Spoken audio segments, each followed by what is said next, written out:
These are the 5 couples I hope get together in Game of Thrones. There's not going to be a lot of surprises here because I think the writing is very good, and a lot of the couples that the author wants to work are also the ones that I hope will work. At least I hope we're thinking along the same lines. Number 5, Jaime and Brienne. Now, I think maybe Jaime will die at the end, and maybe Brienne would end up with the guy from the north whose name I can't remember. And I would be okay with that ship as well. But I really love Jaime and Brienne. Very few writers can pull off the ugly woman with the handsome man trope and make it work. It's usually not believable, but it's very believable in the case of Jaime and Brienne.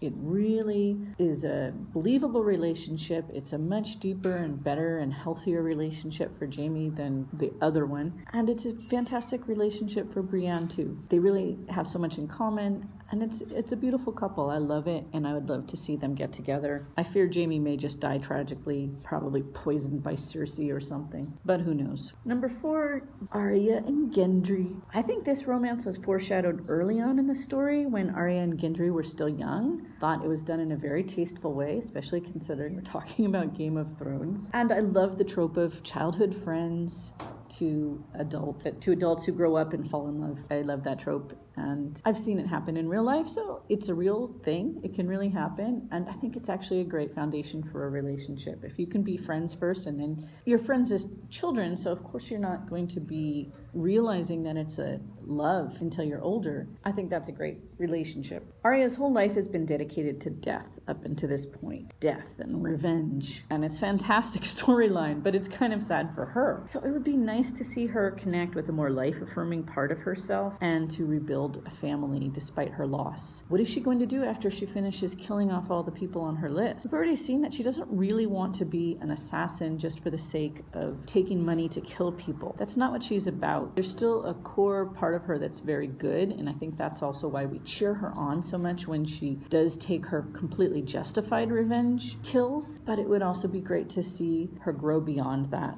and not just be a tool for revenge. Also, Ned Stark and Robert Baratheon were best friends as boys, and Robert wanted to connect their family by marriage. Now, he wanted Sansa to marry the demon monster Joffrey, except Joffrey wasn't even his son. So that wouldn't have truly connected him to Ned's family. Whereas Aria and Gendry, that's a real connection between the two families. And so there's a meta level at which it's friends to lovers because the fathers were friends, and now if their children can fall in love, that would be fantastic. And it would be very ironic. Number 3 is Sansa and Tyrion. Oh, Sansa and Tyrion. Oh my goodness. They have actually one of the most romantic storylines in all of Game of Thrones. We've seen them together more, at least up until season 7, than we've seen Daenerys and Jon. And the romantic storylines fit them also because they are actually 2 of the most romantic characters in the whole show. Now, we know Sansa always dreamed of being a refined lady,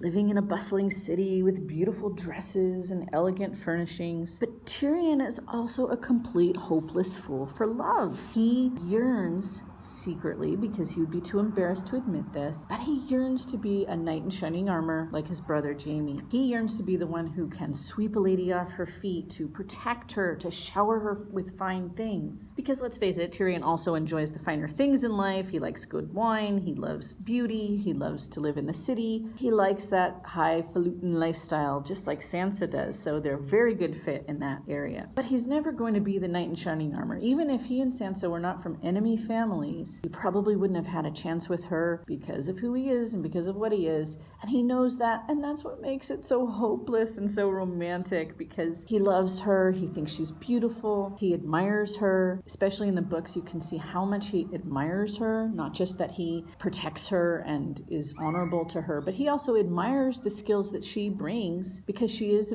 a good hostess, she is a kind-hearted person, even though she's been through a lot. And originally, she was a bit shallow. Of course, she was very young also. Sansa started as the most shallow character, but I think she has learned to see past the surfaces. Littlefinger has taught her, if nothing else. Ramsay and all the horrible people she's met have taught her that you can't judge a book by its cover, and maybe that cuts both ways. So I'm hoping that when she meets Tyrion again, the spark that they had in the earlier seasons is going to burst into the flame of love, and I really hope that that romance works out and they get a happy ending. I'd love to see that. Number 2.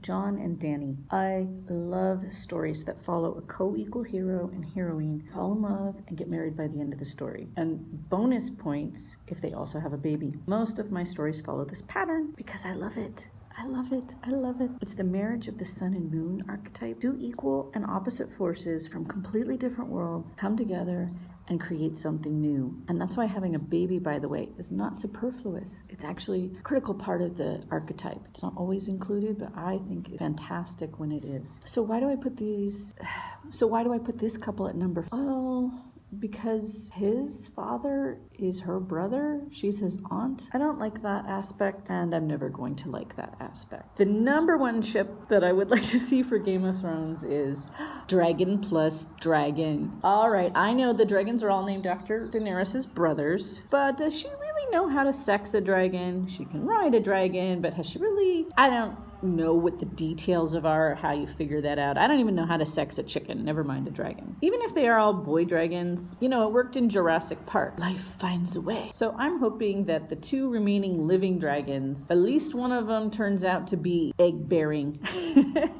because I want to see some baby dragons. And maybe that's the direction Game of Thrones is heading. Could have a similar theme to Lord of the Rings, where the passing of the elves from Middle-earth, the passing of magic, the passing of the ancient worldview in order to make way for a more modern, more cynical, less magical worldview. That could also happen in Game of Thrones, and the death of the dragons could represent that. So I don't have a lot of hope that we're going to see baby dragons, but I would really love to see the 2 remaining dragons find dragon love and have some little baby dragon eggs, or little baby dragons, little eggs, and I would love to see the baby child of Jon and Daenerys bond with the dragon. That's my hope for Game of Thrones. Top 5 romances.